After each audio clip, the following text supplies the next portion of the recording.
Dred Scott was a slave when his master died in 1842.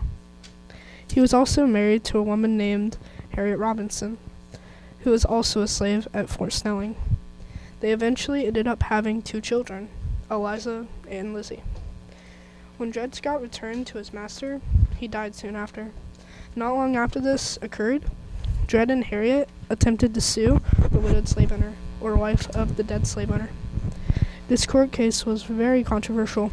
This led to the case being taken to the Supreme Court, which is the highest court in the U.S.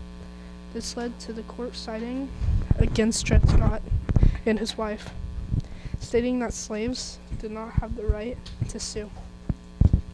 This decision was a major political miscalculation, and sadly, this decision would be used to solve all political decisions in the next coming years involving slavery.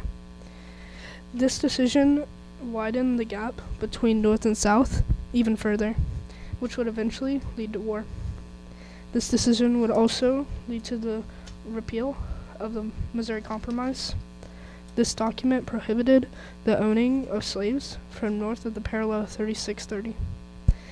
In the Louisiana Purchase, Dred Scott himself was a Missouri slave. And all Dred Scott had a very influential grasp upon the treatment of slaves.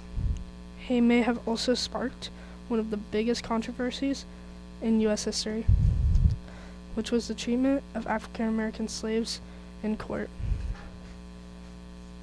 This video was made by Brock Warner, Levi Carnley, Gabe Jackson, and Gabby Soto.